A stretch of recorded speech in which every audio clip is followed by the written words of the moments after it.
Assalamualaikum warahmatullahi wabarakatuh. Waalaikumsalam warahmatullahi wabarakatuh. Bismillahirrahmanirrahim. Alhamdulillahi rabbil alamin. Asyhadu an la ilaha illallah wahdahu la syarika lah. Wa asyhadu anna sayyidina Muhammadan abduhu wa rasuluhu la nabiyya ba'dah. Allahumma salli ala sayyidina Muhammadin al-fatih lima ughliqa wal khatim lima sabaq. Nasiril haqqi bil haqqi al-hadi ila siratikal mustaqim. وعلى آله وصحبه حق قدره ومقداره العظيم سبحانك لا علم لنا إلا ما علمتنا إنك أنت العليم الحكيم ربنا افتح بيننا وبين قومنا بالحق وأنت خير الفاتحين اللهم نور قلوبنا بنور هدايتك كما نورت الأرض بنور شمسك أبدا أبدا برحمتك يا أرحم الراحمين اللهم ارزقنا فهم النبيين وحفظ المرسلين وإلهام الملائكة المقربين رب زدنا علما نافعا وارزقنا فهم اللهم فقهنا في الدين وعلمنا التأويل اللهم اهد قومنا وأهلنا وذريتنا وتلميذنا ومريدنا وأتباعنا وأحبابنا ومن دعانا بالخيرات ومن نصر دعوتنا ومعيشتنا وجيراننا وسلطاننا وأمراءنا ورعيتنا ومن رآنا ومن سمع كلام بهداك حتى تبعونا في عقيدة أهل السنة والجماعة وجلسونا استقامة ومحبة في مجلس أحباب الرسول رب اشرح لنا صدورنا ويسر لنا أمورنا واحلل عقدة من ألسنتنا يفقه أقوالنا برحمتك يا أرحم الراحمين والحمد لله رب العالمين. Yang saya hormati Bapak Eko Purnomo beserta Ibu Ida. Alhamdulillah, terima kasih tamu undangan, segenap tetangga dan juga para kerabat yang hadir pada saat ini dan seluruh jamaah Habibur Rasul yang menyaksikan. Sebetulnya yang saya tahu ini acaranya acara internal, makanya enggak memberitahukan, tidak menginformasikan ke jamaah, hanya beberapa tim kami saja. Tapi insya Allah jamaah kita juga sedang menyaksikan, bahkan setiap pengajian kita senantiasa disaksikan oleh ribuan jamaah. Biasanya mereka juga hadir langsung dan sebagiannya dari luar negeri pun insya Allah sedang menyaksikan. Bahkan live streaming kita sampai ke Amerika, ke Kuba, ya, ke Hong Kong, Amerika, kemudian juga ke Saudi. Visitor alhamdulillah saat ini mungkin juga sedang menyaksikan. Jadi bagi jamaah-jamaah yang tidak langsung kemari, mau nyusul saat ini boleh, ya. Tapi sampai di sini nanti beres-beres. Jamaah yang dirahmati Allah Subhanahu wa taala.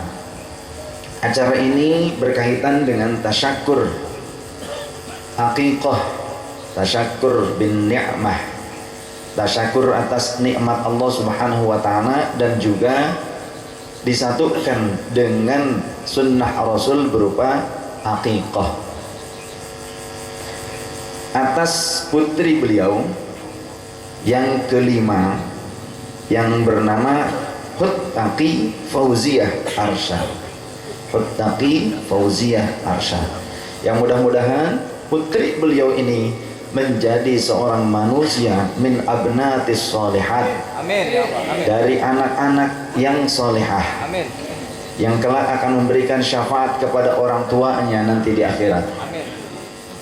Apakah bisa manusia biasa selain Rasulullah memberikan syafaat kepada orang lain?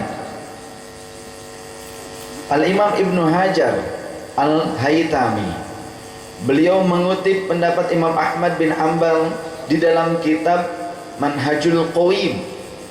Dalam kitab Manhajul Qayyim, gak tahu saya bawa nggak ini kitabnya, kayaknya ketinggalan. Kitab Manhajul Qayyim karya Al-Imam Ibnu Hajar Al-Haytami tentang hadits Rasul sallallahu alaihi wasallam, kullu ghuramin murtahinun biaqiqatihi. Setiap anak yang dilahirkan itu tergadaikan pada akikohnya. Yang disebut dengan murtahinun itu apa sih tergadaikan itu? Yang Imam Ahmad bin Hanbal menjelaskan bahwasannya kalau orang tua si bayi mampu mengakikohi anaknya, akan tetapi tidak melakukan akikoh tersebut, maka nanti kalaupun anaknya soleh, di akhirat si anak ini menjadi ahli surga, maka si anak tidak akan mengakui orang tuanya. Tuh. Si anak tidak akan memberikan syafaat kepada orang tuanya kalau orang tuanya mampu. Lantas apa hukum dari akikah? Hukum akikah itu sunnah muakkadah, bukan wajib. Sama seperti udhiyah, sama seperti kurban.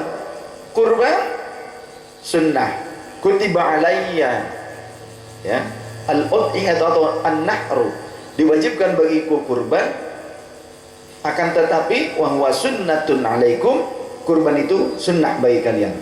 Kemudian juga al-aqiqatu sunnatun alaikum, aqiqah juga sunnah untuk kalian. Jadi jelas secara sharih, secara jelas dari baginda Rasul bahwa kurban dan aqiqah itu sunnah hukumnya. Sunnahnya sunnah muakkadah.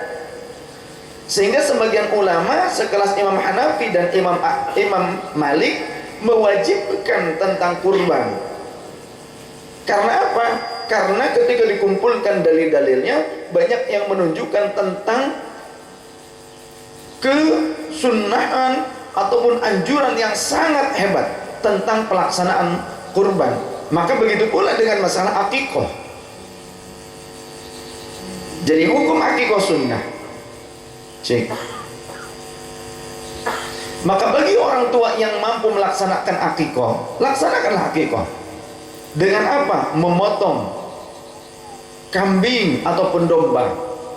Bagi anak laki-laki dikeluarkan 2 ekor plus unitnya lengkap, nggak cuma ekornya doang, ya, kepalanya harus ada, tanduknya jangan dibelah-belah, jadi harus full firingnya, tahu firing? Gitu ya. Telinganya jangan somplak, jangan hilang separoh, bahkan mohon maaf kalau bahasa Jawanya itu terijilan, tahu nggak terijilan?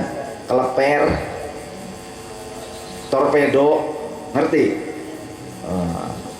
Torpedonya jangan hilang satu. Jadi kalau ada domba jantan, kemudian torpedonya hilang satu, belum disembelih udah dimakan, begitu. Maka tidak sah dijadikan untuk akikah ataupun kurban. Sama syarat-syarat untuk pelaksanaan akikah dengan syarat-syarat pelaksanaan kurban itu hampir sama, mayoritas hampir sama. Fi salamatiha, tentang keselamatan hewan kurbannya, wa fi sinniha, kemudian umur hewan yang dikurbankan dengan hewan yang diakikahkan sama, harus sudah mencukupi umur, tidak boleh kurang dari itu. Domba pentet banyak zaman sekarang, awas hati-hati. Ini kalau kita akikah ke catering yang nggak tahu hukum tentang akikah, catering yang nggak ngaji, hati-hati nih. Sekarang banyak iklan akikah murah, akikah syar'i, 1 juta rupiah atau 900.000 domba naon. Sekarang domba berapa Pak? Yang cukup untuk akikah ataupun kurban berapa harganya? 1 domba 2,5 juta. Lah sekarang 900.000 apa? Kira-kira kalau sudah dimasak, bayaran yang masak sekali masak akikah berapa kira-kira Bu? Yang ibu-ibu tahu biasanya 500.000 kalau bayar tukang masak sekali ada acara gitu kan, 500.000-an. Bumbu kira-kira berapa bumbunya? Gas berapa gasnya? Kira-kira kalau masak akikah ngabisin gas segalon enggak? Atau cukup gas melon doang? Tidak kan?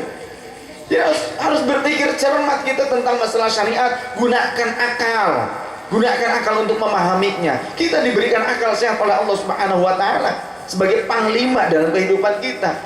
Untuk apa maksudnya? Memahami akal ini bukan dijadikan Tuhan, tapi akal dijadikan untuk memahami bagaimana pelajaran dari Tuhan, dari Allah Subhanahu wa taala, dan juga dari baginda Rasul sallallahu alaihi wasallam, supaya kita paham.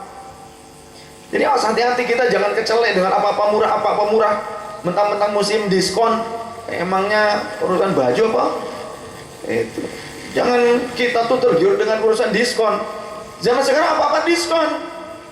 Syariat sampai di diskon, sunnah Rasul pun sampai di diskon. Yang sunnah dianggap bid'ah, yang sunnah dianggap syirik, di diskon sekarang. Bagaimana nggak di diskon sekarang? Nah, untuk acara seperti ini saja akikah kemudian dibacakan sirah nabawi, dibacakan sejarah Rasul sallallahu alaihi wasallam, dianggapnya bid'ah, kutu kupret besar. Kenapa saya bilang kutu kupret? Lah Rasulullah bilang, "Adibu auladakum bi thalathi khisalin." Didik anak-anak kalian dengan 3 perkara. Hubbi nabiyihim, yang pertama didik mereka untuk mencintai nabi mereka. Bagaimana bisa mencintai nabinya kalau tidak tahu sejarahnya? Betul? Pakai otak. Saya ngomong tegas nih, ya, di mana-mana.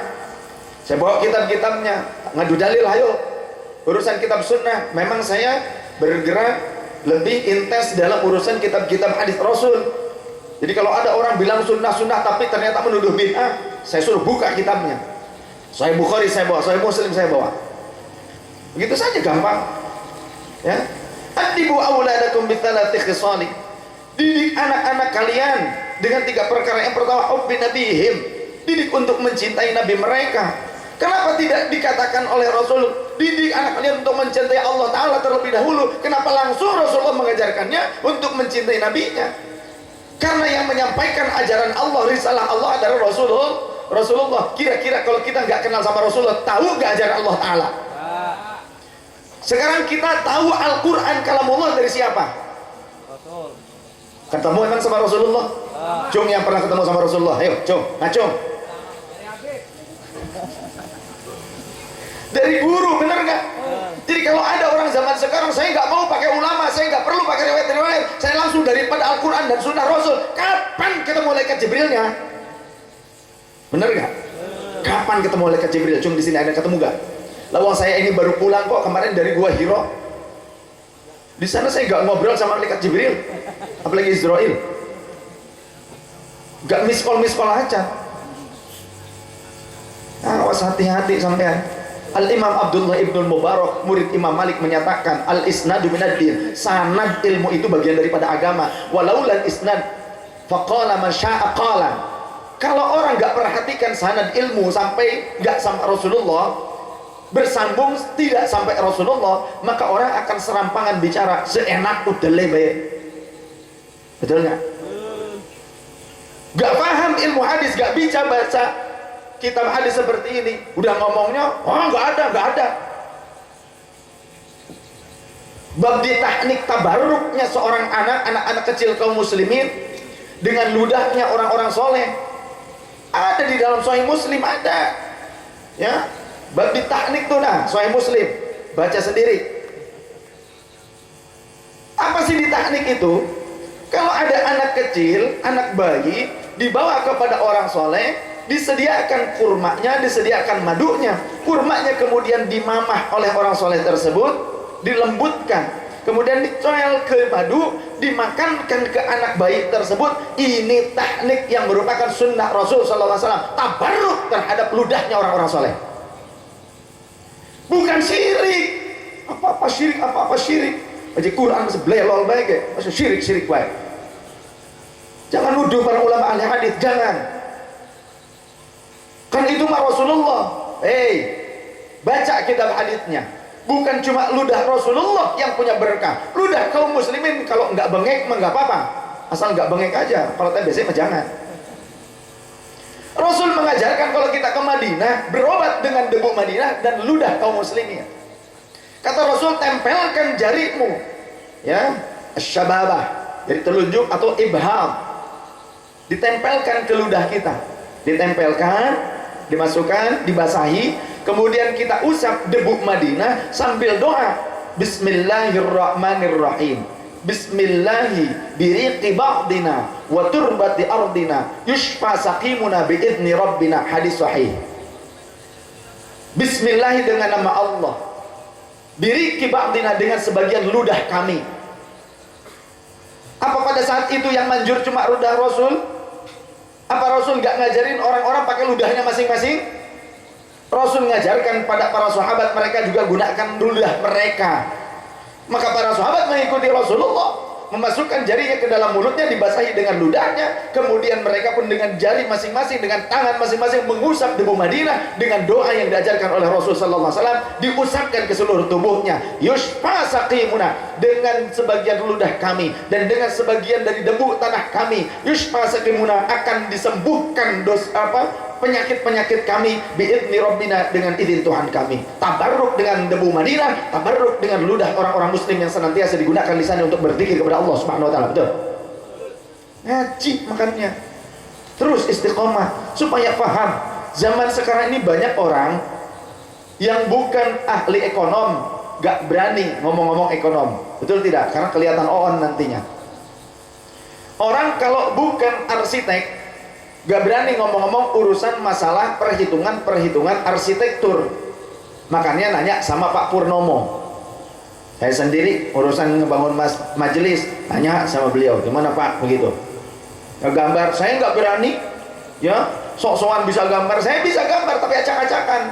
Bentuknya nanti bujur sangkar atau gimana itu, trapesium itu, bingung nanti.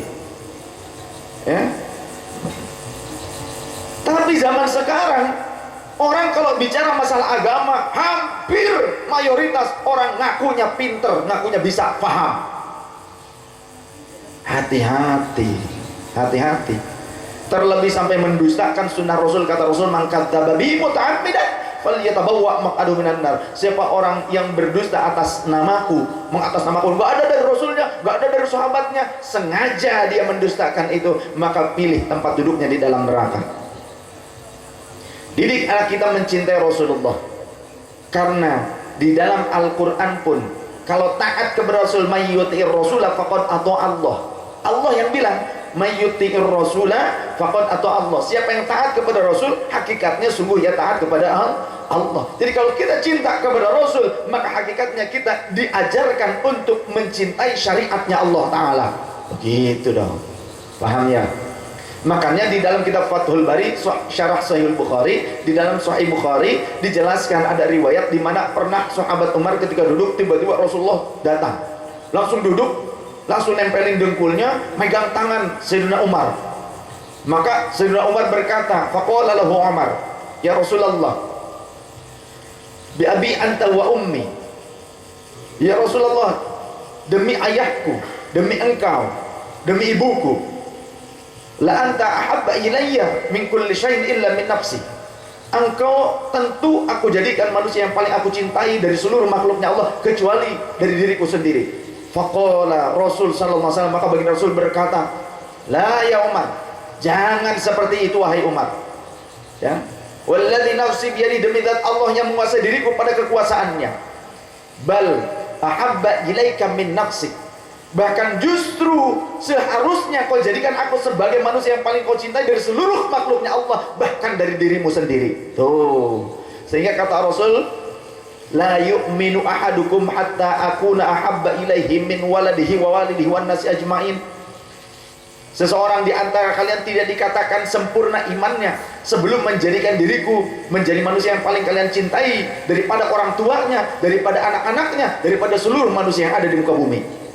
Gak sempurna orang yang gak menjadikan Rasul sallallahu alaihi wasallam sebagai kekasih yang tertinggi dari makhluknya Allah. Sekali lagi, dari makhluknya Allah.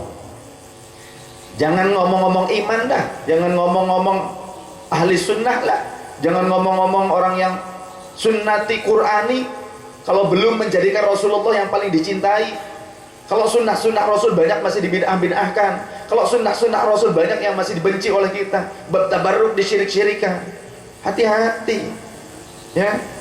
Jangankan ludah manusia, kurma ajwa saja bisa menjadi anti sihir dan anti santet. Dalam Sahih Muslim kata Rasul sallallahu alaihi wasallam, man tasabbaha sab'ata maratin min ajwatin 'aliyatin lam yadurruhu summun wala sihrun. Siapa orang yang di pagi hari memakan kurma ajwa 7 butir, jangan sama bijinya, jangan ketelan keselak mati ntar. Ya, dagingnya aja, daging kurmanya, jangan sama bijinya. 7 butir sebelum makan yang lain, maka satu hari itu ia akan terlepas daripada sihir dan juga racun. Kurma ajwa, apalagi doa orang yang memang orang tersebut ahli ibadah, ubad atau salihin, arifin. Kita jangan merasa cukup dengan doa kita sendiri, jangan sombong. Saya sendiri belum tentu saya tahu doa saya dijawab apa enggak, walaupun kita harus yakin.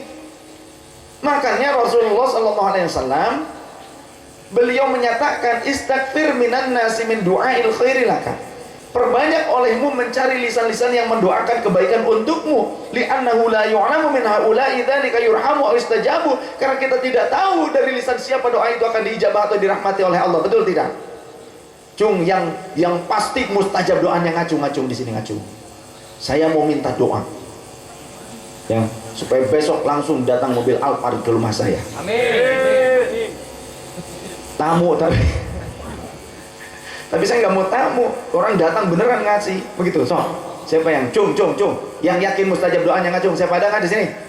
Saya mau minta doa, ayo, so. Biar istri saya besok langsung brojol anak, ayo, so. Ada nggak yang doanya mustajab di sini? Ngaku barangkali. Makanya Pak Purnomo ngundang kita sekalian ini karena apa? Tawadu, paham bahwa dirinya itu tidak punya jaminan doanya diijabah. Tapi kendati pun demikian kita harus yakin Allah itu akan mengijabah doa kita. Tapi nggak tahu kapan waktunya, begitu. Tapi kita jangan sombong. Ngapain sih minta-minta doa sama orang lain? Emang lu malaikat apa? Minta langsung dikasih sama Allah Ta'ala? Sombong bener. Jangan. Saudara-saudara yang dirahmati Allah, jangan seperti itu. Kita ini manusia yang selalu lekat dengan perbuatan maksiat. Dosa-dosa kita yang kecil-kecil banyak yang tak terasa. Kadang juga mungkin yang gede-gede, sama orang tua kita dosa belum tobat, ya. Kemudian dosa gede lainnya meninggalkan kewajiban, bukan cuma sholat. Meninggalkan thalabul ilmi itu dosa besar. Meninggalkan thalabul ilmi dosa besar, karena utlubul ilma minal mahdi ilal lahdi, sampai kecil, dari kecil sampai mati tetap kita harus ngaji, harus thalabul ilmi. Lalu bagaimana mungkin kita paham bab-bab sholat, pembatalannya, makruhnya mana, pengharamannya, syarat rukun dan lain sebagainya kalau kita nggak ngaji? Paham nggak kira-kira? Enggak. Kita sholat aja tapi nggak ngaji, nggak paham isinya, nggak paham ilmunya, pembatalannya bagaimana lain sebagainya. Ujung-ujung pada saat sholat ada yang salam, assalamualaikum, kita ngertinya bahwasanya kalau ada yang salam wajib dijawab. Pas kita sholat, waalaikumsalam, gitu kan? Salah. Ngaji penting. Jangan kita selalu tolabud duit faridotun ala kulli muslimin wa muslimatin. Kita bikin tuh hadisnya ya, tolabud duit faridotun ala kulli muslimin wa muslimatin. Ada nggak tuh? Ada nggak? Masih kurang juga duit fa'am overtime sunnatun muakkadatun. Kurang juga, lembur overtime sunnah muakkadah. Masya Allah. Yuk ngaji. Mumpung masih ada para alim, mumpung masih ada para ulama yang paham ilmu tafsir Al-Quran, yang paham ilmu hadis, yang paham ilmu fiqih, ilmu tauhid, ilmu tasawuf, akhlak. Tasawuf itu akhlak. Bagaimana mengamalkan syariat dengan penuh khidmat, penuh penghayatan. Jadi kalau ada orang bilang bertasawuf, bermakrifat tapi nggak sholat, salah. Orang ngaku-ngaku bertasawuf tapi nggak sholat, salah. Jangan diikutin tuh, ya. Nipu-nipu atau lain sebagainya, jangan diikutin. Kita lihat akhlaknya, bener gak? Seperti itu. Ikutin yang akhlaknya bener, jangan neko-neko. Yang bisa terbang, lawang burung dari kecil bisa terbang, nggak ngomong-ngomong sampai matinya, gitu kan? Oh saya bisa terbang, begitu. Nah yang ngomong itu kan siapa? Farid Harja. Oh burung, nyanyikanlah. kan begitu. Iya kan? Burungnya ngomong nggak? Oh saya bisa terbang nih, halo, begitu? Enggak. Jadi bukan itu yang menjadi acuan kita, tapi yang menjadi acuan kita, betul tidak orang ini mengamalkan syariatnya Allah, syariatnya Rasul Sallallahu Alaihi Wasallam. Begitu. Yang kedua, wa hubbi ahli baiti. Didik anak-anak kalian untuk mencintai ahlul baitnya Rasul. Siapa sih yang disebut dengan ahlul bait Rasul? Keturunan Rasul Sallallahu Alaihi Wasallam, kerabatnya Rasul Sallallahu Alaihi Wasallam yang telah ditetapkan oleh Rasul Sallallahu Alaihi Wasallam, paman-pamannya Rasul, anak-anak pamannya Rasul. Cuma di akhir zaman ini yang otentik dari nasab itu hanyalah keturunan dari Sayyidah Fatimah radhiyallahu anha. Dari mana? Rasul sendiri yang bilang. Hadits ini diantaranya dikutip di dalam kitab Ihya'ul Mayyit bi fawaidi ali baitin nabi karya al-Imam Jalaluddin Asyuti. Dinyatakan kullu nasabin wa sababin munqati'un yaumal qiyamah illa sababi wa nasabi. Setiap nasab dan sabab kekerabatan itu akan putus pada hari kiamat. Artinya orang cuma tahu saya ini keturunan Nabi Adam, begitu. Gitu aja biasanya. Paling juga tahunya sampai kakeknya, ya. Atau paling juga 5 leluhurnya, sampai 5 generasi sebelumnya. Jarang sampai yang ada terus. Maka biasanya yang otentik itu, yang mencatat dengan seksama, dengan penuh kehati-hatian itu adalah dari keturunan Rasul sallallahu alaihi wasallam, dari Sayyidah Fatimah radhiyallahu anha, dari Sayyidina Hasan dan Husain radhiyallahu anhuma. Maka kata Rasul, nanti akan terputus kecuali sababku dan nasabku akan tetap ada sampai hari kiamat. Kalau ada orang berkata, wah, mana mungkin nasab kok dari perempuan, dari Sayyidah Fatimah putri Rasul, semuanya kan dari laki-laki. Betul, kalau kita, nasab kita jangan ke ibu, nasab kita ke bapak. Kecuali kalau nggak punya bapak, anak hasil zina.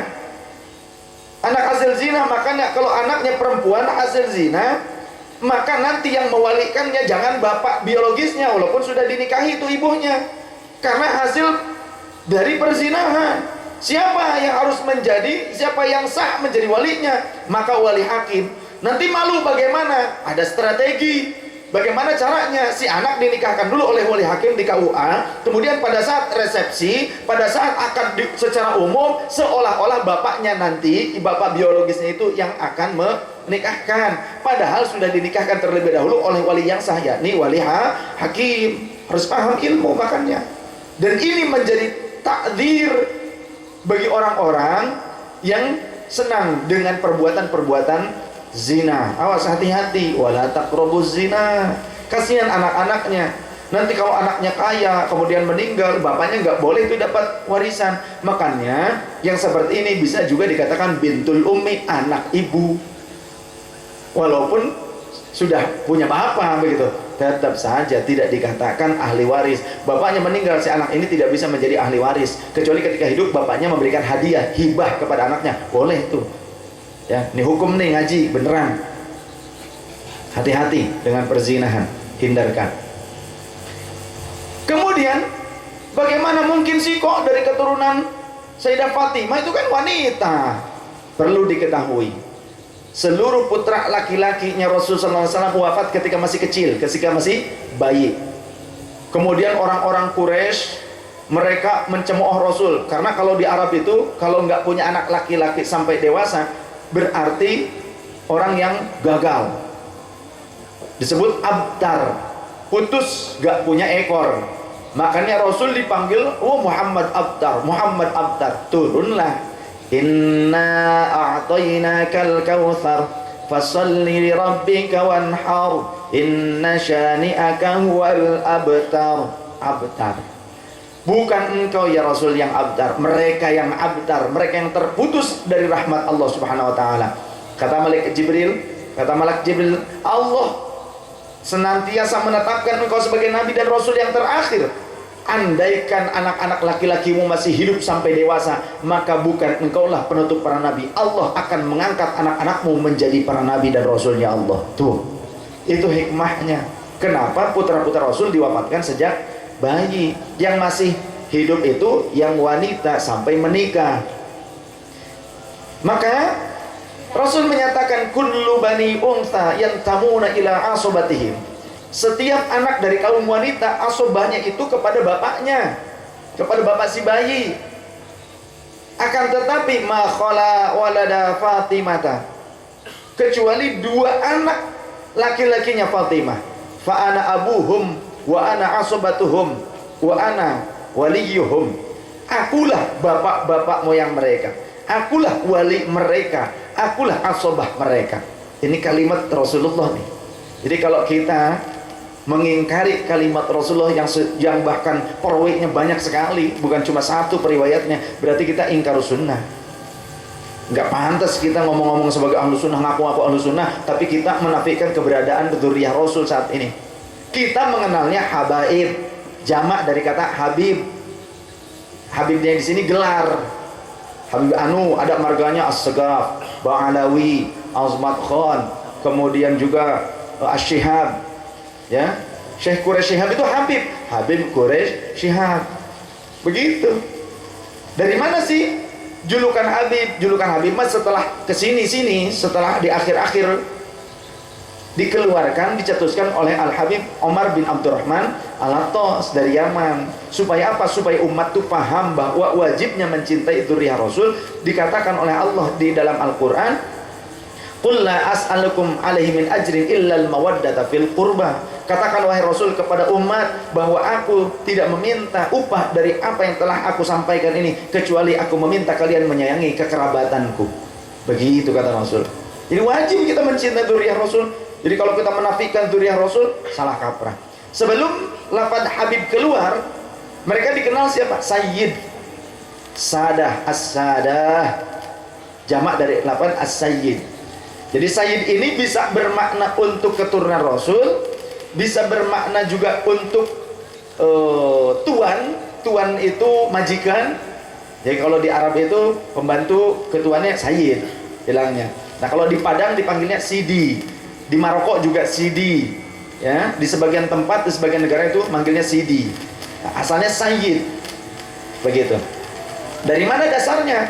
Rasul sendiri menyatakan dalam hadits yang sahih, ana sayyidu waladi Adam yaumal qiyamati wala fakhra. Aku adalah sayyidnya, pemimpinnya seluruh anak keturunan Adam pada hari kiamat. Bukan tujuanku untuk sombong, tapi aku hanya ingin mengenalkan kepada kalian, memahamkan kepada kalian.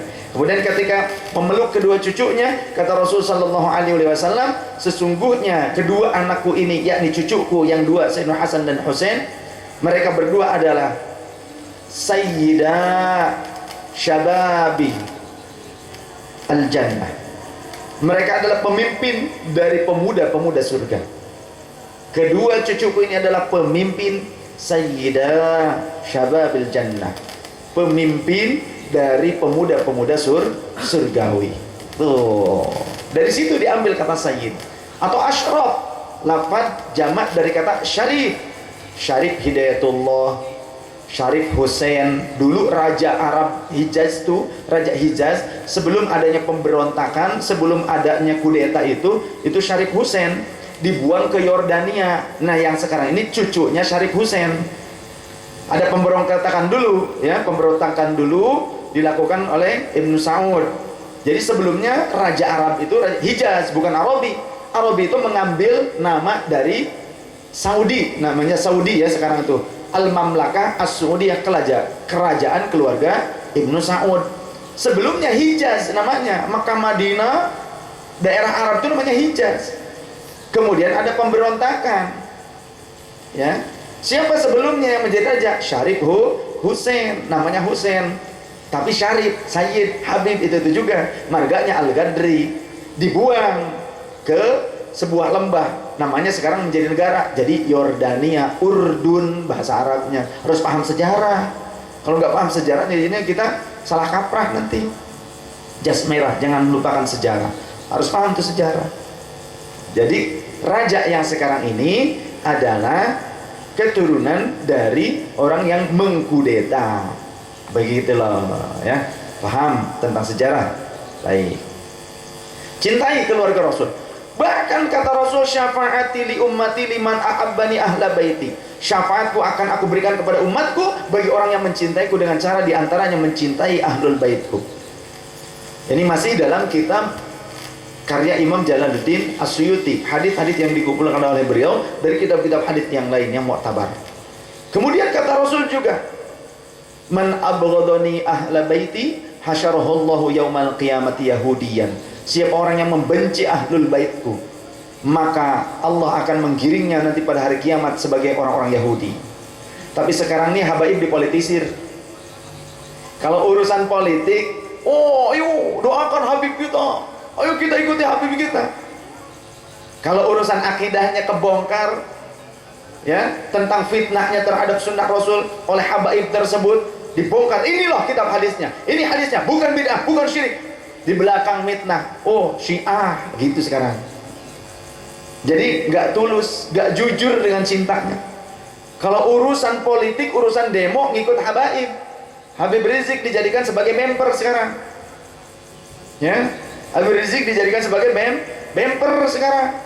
Orang-orang yang punya kepentingan di belakangnya siap-siap. Begitu. Kita doakan mudah-mudahan para habaib kita diselamatkan oleh Allah. Bukan cuma Habib Rizik yang dijadikan member, banyak habaib-habaib yang lain. Kasihan saya. Tapi kalau nanti dibongkar, ya, termasuk Habib sendiri, Habib Rizik sendiri itu dikatakan Syiah oleh orang yang padahal saat ini mendukung beliau untuk demo, aksi, lain sebagainya. Tapi ketika Habib Rizik menjelaskan tentang fitnah-fitnah mereka terhadap sunnah Rasulullah, mereka bilang Syiah, apa-apa Syiah, apa-apa Syiah. Gampang sekarang ini buat ngancurin Islam. Dibuatlah isu antara Syiah dengan Sunni di mana-mana. Tuh, lihat yang sudah-sudah.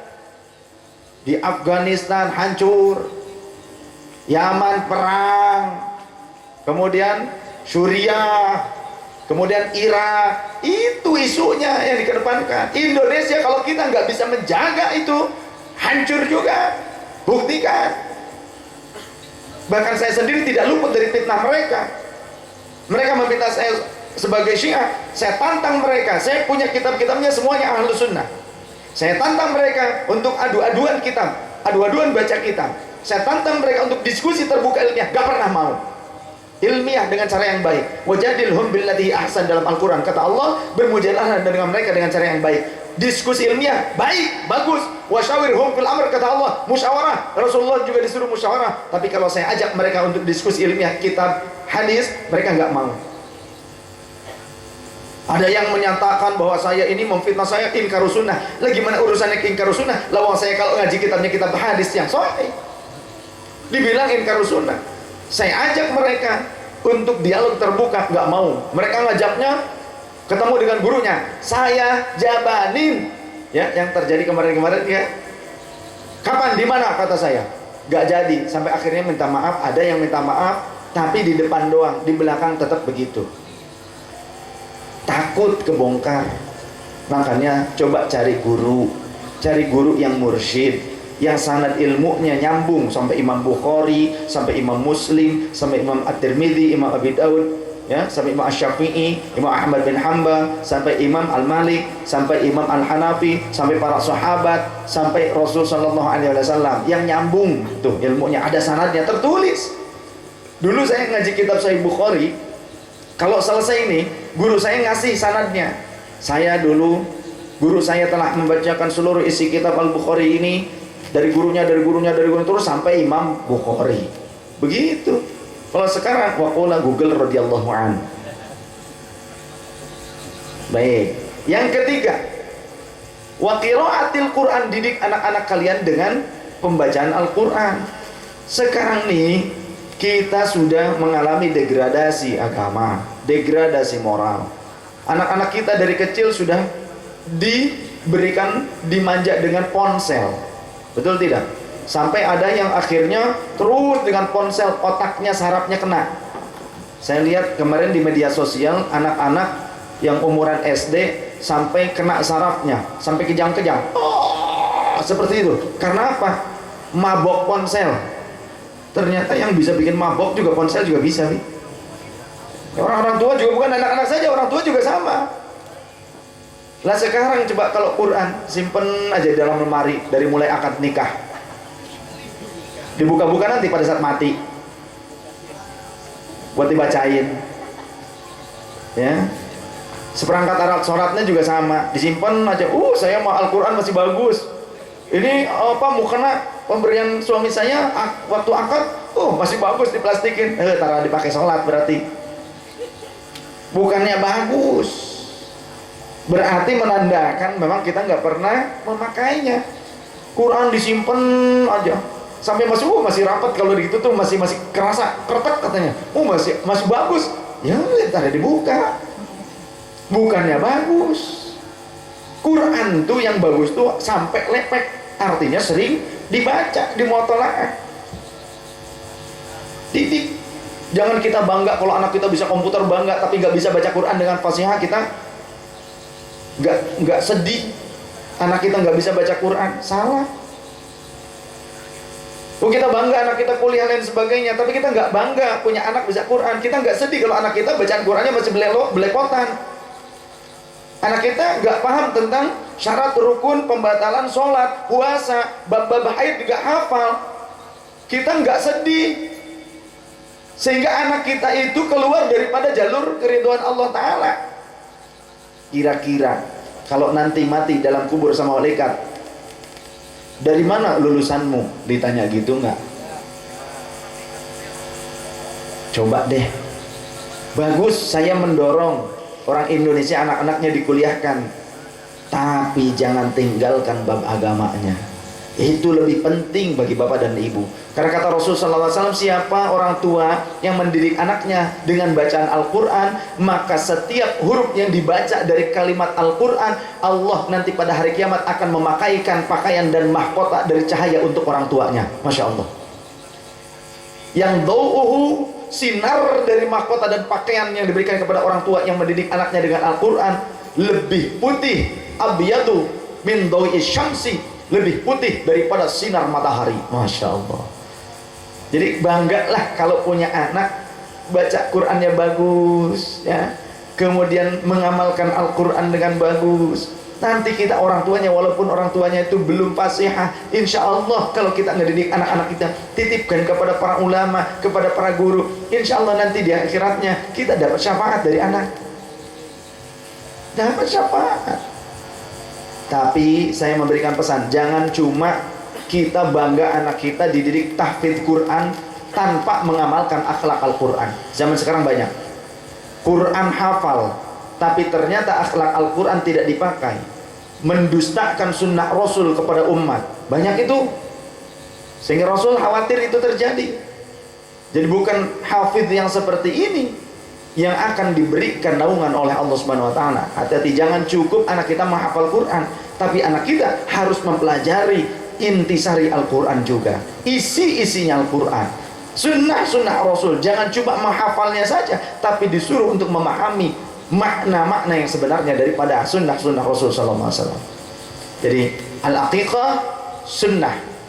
Kemudian apalagi pada saat pelaksanaan ini, maka wa yudba'u anhu, dipotong dari anak tersebut. Apa yang dipotong? Ya. Wa yudba'u anhu yauma sabi'i, dipotong darinya pada tanggal ke-7 dari kelahirannya. Kira-kira kalau kita memahaminya secara letterlek pasti salah kaprah. Anak kita dipotong kepalanya, potong telinganya. Karena kalimatnya kan begitu. Dipotong darinya pada hari ke-7. Jadi Al-Quran itu jangan letterlek. Yang dimaksud adalah hewan akikohnya. Gimana kalau saya akikohnya itu lebih dari hari ke-7? Boleh? Boleh. Ada pertanyaan lagi, bagaimana kalau saya sudah dewasa, orang tua saya dulu belum mengakikohi saya, boleh nggak saya mengakikohi? Boleh. Ada sebuah hadits, walaupun dhaif haditsnya, sebagian ulama ahli hadits menyatakan jalur yang lainnya batil, tapi jalur yang lainnya memiliki jalur yang lain dhaif. Dhaif boleh digunakan untuk fadhailul a'mal, targhib dan tarhib, motivasi dan ancaman, dan untuk meraih fadilah-fadilah amal. Boleh. Dalam bab ini juga boleh. Begitu. Jadi dipotong dari anak tersebut hewan akikohnya. Dimana kalau kita sudah dewasa belum diakikohi, kita boleh mengakikohi sendiri. Dimana haditsnya seperti demikian. Annan Nabiyya sallallahu alaihi wasallam aqta'an nafsihi ba'dan nubuwah. Baginda Rasul sallallahu alaihi wasallam pernah mengakikohi dirinya sendiri setelah masa kenabian. Padahal ketika kecil beliau pernah dipotongin hewan-hewan oleh kakeknya. Berupa apa? Bimi'atin min ibilin siwami. Kakeknya itu pernah memotong 100 ekor unta yang gemuk. Tapi tujuannya apa yang dimaksud?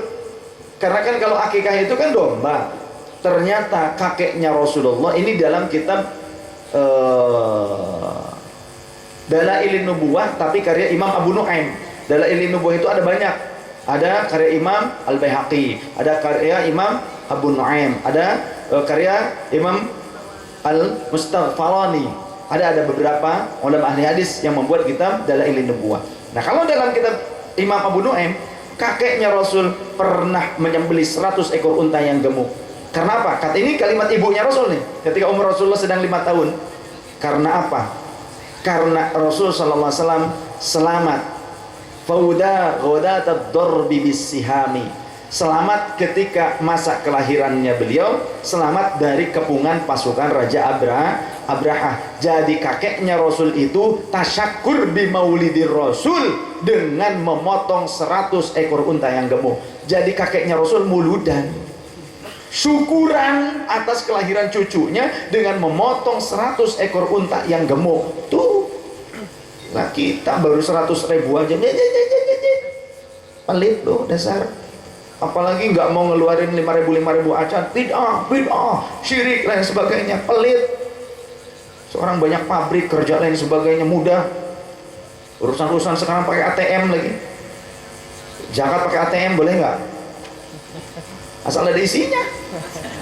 Transfer zaman Rasul ada nggak? Kemudian upah kerja. Sistem transfer di perbankan. Ngomong bid'ah, ngomong syirik. Sekarang pakai banknya bank BNI, Mandiri, Permata, podo baik. Benar nggak? Ngomong urusan bid'ah, syirik, belanja di Carrefour depan saya pakai ATM, malu-malu saya fotoin, ayo begitu, bid'ah kata saya. Muamalah zaman Rasul ada nggak? Ada nggak dalam hukum fikih muamalah jual beli, ada nggak? Ada nggak? Ada di dalam hukum fikih. Rasulullah mengajarkan bagaimana muamalah yang baik dan sebagainya, tapi zaman Rasul nggak ada tuh muamalah pakai ATM. So, jangan nabung di bank. Zaman Rasul tak nabung di bank. Benar gak? Dah, jangan ngomong-ngomong yang nggak paham. Sudah ngomong saya belum paham, gitu saja. Kalau belum paham, ada yang mau tanya nggak? Sambil saya lanjutkan, nanti kalau ada yang mau tanya tinggal ngacung. Kemudian, apalagi selain dipotong hewan akikohnya, wayuhlaku ra'suhu, dan dipotong kepalanya, dicukur kepalanya. Kalau kita memahaminya letterlek, dicukurin, disisit-sisit kepalanya. Yang dimaksud aisya'ru ra'sihi, rambut kepalanya yang dicukur, bukan kepalanya yang dicukur. Babat digunting, bukan, tapi rambut kepala. Wa yusamma fihi, dan di hari ke-7 itu dinamai. Bagaimana sekarang kalau kita menamainya bukan di hari ke-7? Bid'ah dong. Boleh nggak kita dari awal, dari hari pertama dilahirkan anak kita kasih nama, boleh nggak? Kan dalam hadis yang sahih dari ke-7 ngasih namanya. Ayo, Cung yang tahu ininya, dasarnya. Kan katanya wa yusamma fihi, dinamai di hari ke-7. Boleh nggak menamai dari hari pertama kelahiran anak kita? Boleh nggak? Boleh, nggak masalah. Ya, cuma afdolnya seperti ini istilahnya disampaikan kepada masyarakat, kepada saudara muslim kita, anak kita namanya ini loh, begitu maksudnya. Bagaimana kalau sebelum lahir? Kalau ditetapkan namanya sebelum lahir makruh. Tapi kalau nyiapin nama buat anak kita yang laki-laki ini, nanti kalau lahir, yang perempuan nanti kalau lahir ini, gak apa-apa. Tapi kalau sudah ditetapkan, dek, kamu namanya ini, ya, Muhammad Ridwan, pas keluar, itu perempuan, dan Muhammad Ridwan, begitu. Nah, mana burungnya ini, begitu. Nah, itu kenapa makruh. Tapi kalau cuma nyiapin saja, ini kalau nanti Anda punya anak laki-laki ini, kalau punya anak perempuan ini, gak masalah. Tidak haram, tidak makruh, tidak masalah. Ini harus paham nih, luas. Ilmu hadis itu paham, pemahamannya harus luas. Baik, ada yang mau tanya nggak? Ngacu, bebas apa saja. Kemudian bagaimana kalau saya mampunya, kalau anak laki-laki kan 2 domba atau 2 kambing, kalau perempuan kan 1. Saya baru mampu 1 nih, buat anak saya boleh? Boleh. Ya, sekarang kita potong 1 dulu diakikohkan. Nanti sudah anak kita agak gedean dikit atau agak remaja ada rezeki, maka kita yang 1 potong lagi. Boleh? Boleh. Yang tidak boleh itu begini. Sekarang mas saya baru bisa bagian kaki sama pahanya aja separoh, begitu. Ya nggak boleh. Ini kejadian di catering yang tidak benar, mohon maaf. Jadi katanya 900.000 itu ini dibagi. Nanti kan yang lain ada yang akikoh juga 900, 1juta, atau 1.500.000. Ada 3 orang kan mencukupi itu. Jadi 1 domba dibagi 3 orang. Aduh, ini yang salah kaprah. Awas, hati-hati. Makanya sudah, pesannya ke catering Rian saja. Iklan dikit. Itu. Cukup, tidak ada yang bertanya? Yakin? Gak sampai ngelindur nanti di rumah? Mumpung ketemu. Tuh, silahkan. Bapak berdiri yang mau tanya. Itu mas. Ada 2, silahkan. Satu-satu dulu. Boleh, silahkan. Yang depan dulu, nanti bagian belakang. Assalamualaikum warahmatullahi wabarakatuh. Waalaikumsalam warahmatullahi wabarakatuh. Sebelumnya perkenalkan, nama saya Eko juga Pak. Baik. Ya, Eko juga. Oh iya, benar-benar. Yang mau saya tanyakan mengenai akikoh. Baik. Mengenai akikoh, mengenai waktunya. Ya, dulu mungkin kami sebagai orang tua belum mampu untuk mengakikahi anak. Ya. Batasnya sampai kapan kita bisa memberikan akikoh kepada anak? Sepanjang mampu, itu tidak ada batasan. Kapan saja mampunya. Begitu Pak. Tidak ada batasan. Menilik pada hadis yang tadi di mana Rasul pernah mengakikohi dirinya sendiri. Walaupun dhaif tidak masalah, ini bisa digunakan sebagai bentuk fadhailul a'mal. Kalaupun tidak dikatakan akikoh, minimal akikoh ini akan menjadi sodakoh. Sedangkan as-sodakoh itu tadfa'ul bala. Sodakoh mampu menghindarkan pelakunya daripada malapetaka. Jadi tetap boleh kapan saja. Termasuk para ulama ada sebagiannya yang menyatakan kalau di hari ke-7 nggak bisa, maka kelipatan dari angka 7 katanya. Di hari ke-14, dari ke-21 katanya seperti itu. Ada juga yang tidak mengalihkan, melipatkan dari hitungan 7, tidak. Tapi kapanpun mampunya. Seperti itu sampai masa baligh menurut sebagian ulama. Ada ulama yang lain menyatakan bahwasanya walaupun sudah lebih dari masa baligh, boleh saja kita mengakikohinya. Demikian, Allah a'lam. Oke, terima kasih. Baik. Masih 1 kali. Baik. Satu lagi. Baik, silahkan. Antara akikoh dengan kurban, Ya. mana yang lebih kita dulukan? Dan apabila terjadi umpamanya lebih dulu kurban, apakah boleh kita masih melaksanakan akikoh? Baik. Terima kasih. Kalau akikoh dalam hadits Rasulullah SAW sudah jelas anjurannya itu yang paling afdolnya ya. Afdolnya itu di hari ke-7 dari kelahiran. Itu afdolnya. Sedangkan kalau kurban anjurannya adalah lil mukallafin, bagi orang yang sudah akil balik. Mukallaf sudah berakal sehat dan juga balik, artinya sudah dewasa. Maka 7 hari dengan masa balik itu tentu lebih dulu masa 7 hari. Maka afdolnya kalau kita mau menimbang mana yang didulukan antara kurban dengan akikoh, afdolnya akikoh dulu. Tapi sah kalau orang belum akikoh kemudian mengeluarkan kurban, sah, tetap sah. Cuma afdolnya, menimbang afdol secara hadits di mana akikoh dianjurkan di hari ke-7. Kemudian kalau kurban untuk orang yang sudah mukallaf, begitu.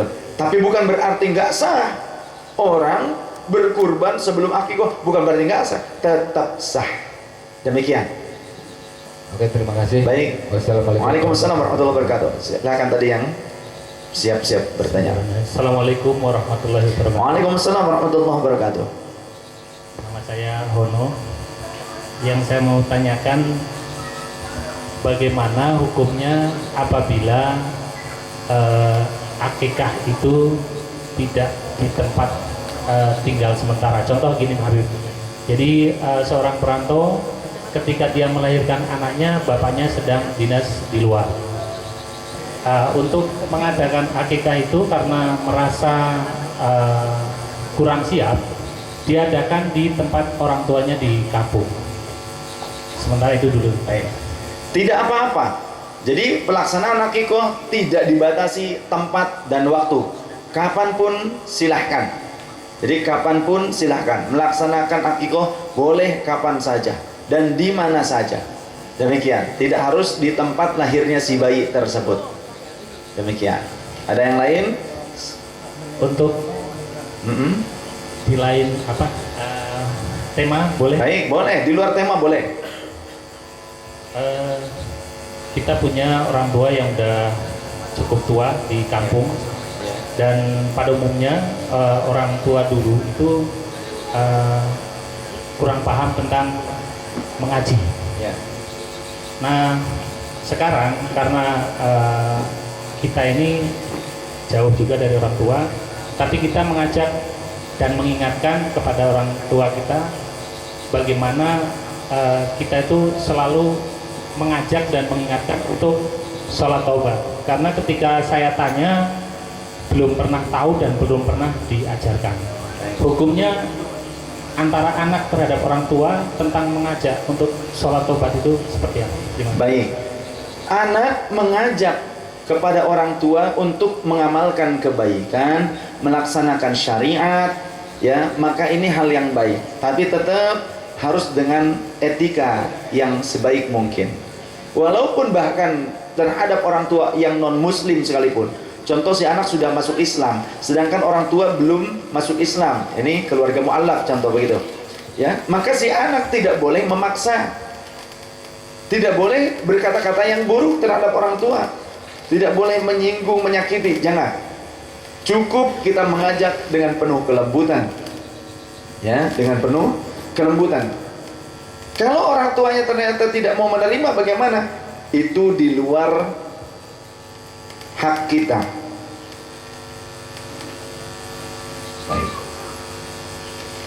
Itu di luar hak kita. Karena kita hanya diperintahkan oleh Allah untuk berdakwah, menyampaikan. Balighu anni wal ayah, kata Rasul. Sampaikan dariku walaupun satu ayat. Tapi tidak ada paksaan, la ikraha fid din. Tidak ada paksaan dalam mengamalkan ajaran agama Islam bagi orang yang belum memeluk agama Islam. Bagi orang yang sudah Islam, bagaimana kita terhadap mereka? Kita hanya diperintahkan mengingatkan mereka, mengajak mereka. Demikian. Dan insya Allah berkah seorang anak yang terus-menerus mengajak orang tuanya melaksanakan kebaikan, termasuk sholat taubah.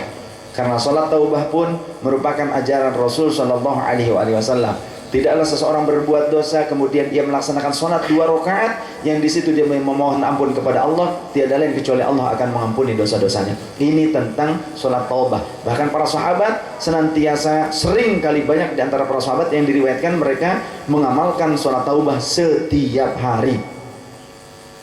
Jadi jangan kita nunggu nanti jelas-jelas berbuat dosa maksiat yang jelas. Kalau sekarang kan kita nggak buat maksiat, kenapa harus sholat taubat? Oh, sombong bener.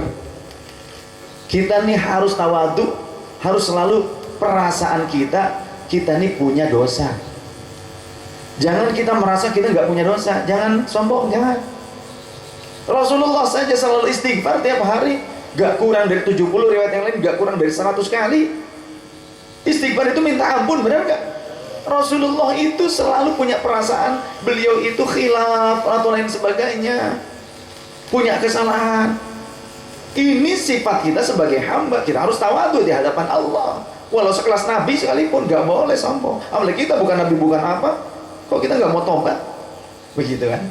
Nah, seperti itu. Sedikit saya tambahi, kenapa sih kan sirah nabawinya ini pakai bahasa Arab? Apalagi anak kecil yang dididiknya pakai sirah nabawi, dibacanya pakai bahasa Arab, kan gak ngerti. Coba dipikir pakai logika kita. Kita ngedidik anak-anak kita sholat itu ketika umur berapa? Apakah harus dewasa? Apa sejak kecil? Kira-kira kalau anak-anak kita kecil yang masih TK dididik sholat, paham nggak bacaan sholatnya? Ngerti nggak dengan apa yang diamalkannya? Paham nggak? Tapi diajarkan apa tidak? Tetap diajarkan. Maka tentang sejarah Nabi pun, walaupun anaknya masih bayi, dididik dengan pembacaan sejarah Nabi seperti ini, ada manfaatnya. Buktinya mana? Kalau sekarang bayi di dalam perut diperdengarkan dengan musik klasik, itu bisa berpengaruh buat perkembangan otak si janin, betul? Bagaimana kalau kita perdengarkan Al-Quran? Bagaimana sekarang kita lihat anak-anak kecil sudah hafal Al-Quran? Dari kapan ngajarinnya? Coba, ayo. Contoh Musa katanya, ya, yang hafid cilik. Dididiknya sejak kapan? Kenapa dari kecil dia dididik Al-Quran? Ngerti nggak dia bahasa Al-Quran? Ngerti nggak?